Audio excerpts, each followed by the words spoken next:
ગુજરાતી નિબંધ શ્રમનું ગૌરવ અથવા પરિશ્રમ એ જ પારસમણી.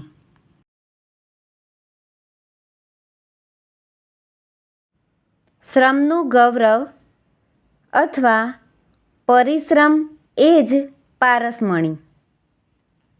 પુરુષાર્થ રેતીના કણને પર્વત અને બિંદુને નદી બનાવી શકે છે. કોન્ફ્યુશિયસ. માનવીને જીવનમાં સફળતા અપાવનાર જો કોઈ ચાવી હોય તો તે શ્રમ છે. શ્રમની ચાવી વડે ખુલી ન શકે એવું તાળું ભાગ્યે જ જોવા મળશે. કઠોર પરિશ્રમનો કોઈ વિકલ્પ નથી.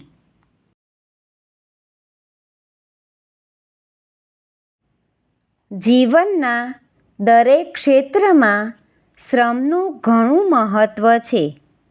શ્રમના બે પ્રકાર છે, શારીરિક અને માનસિક. મજૂર, કડિયા, સુથાર, લુહાર, ખેડૂત વગેરે શારીરિક શ્રમ કરે છે. વિદ્યાર્થીઓ, શિક્ષકો, દાક્તરો, વકીલો વગેરે માનસિક શ્રમ કરે છે.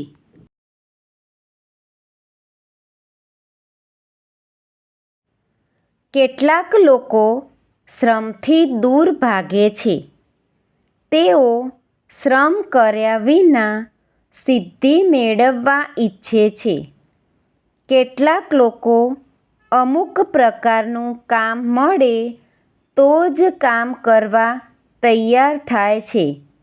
તેથી તેઓ જિંદગીના મહામૂલા વર્ષો આળસમાં અને ભટકવામાં ગાળે છે. શ્રમ વિના સિદ્ધિ નથી. વિદ્યાર્થીના જીવનનો યશ તેના શ્રમમાં રહેલો છે. શ્રમ જેવો કોઈ મિત્ર નથી. કોઈ પણ વ્યક્તિ શ્રમ વડે પોતાના જીવનને ઉન્નત બનાવી શકે છે.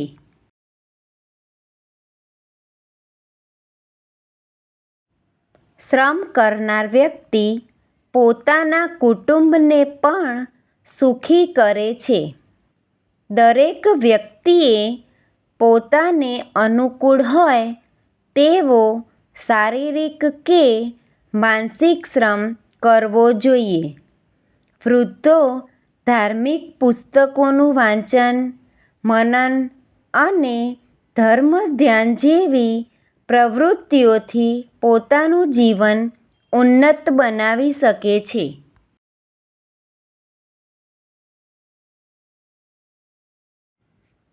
કેટલીક વખત મહેનત કરવા છતાં આપણને નિષ્ફળતા સાંપડે છે.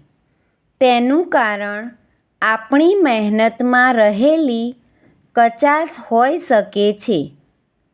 આવા પ્રસંગે આપણે કરોળિયાનું ઉદાહરણ નજર સમક્ષ રાખીને પરિશ્રમ કરવો જોઈએ. આપણી કચાશ શોધીને તેને દૂર કરવી જોઈએ. ત્યાર પછી આપણને સફળતા મળ્યા વિના રહેશે નહીં.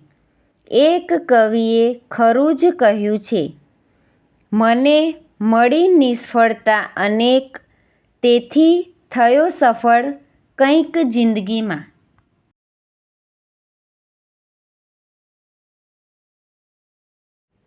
કમનસીબે આજનો શિક્ષિત સમાજ શ્રમથી દૂર ભાગતો જાય છે.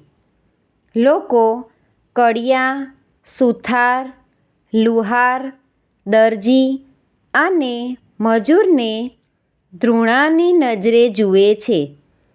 શારીરિક શ્રમને તેઓ વૈતરું સમજે છે. આપણે શ્રમનું ગૌરવ કરવું જોઈએ. પરિશ્રમ એ જ પારસમણી છે.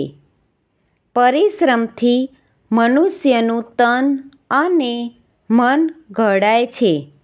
તેનું શરીર સ્ફૂર્તિવાળું અને મન પ્રફુલ્લિત રહે છે.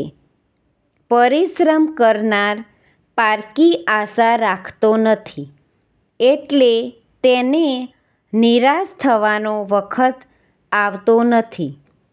એક કવિએ સાચું જ કહ્યું છે કે કામ કરે એ જીતે રે માનવા, કામ કરે એ જીતે.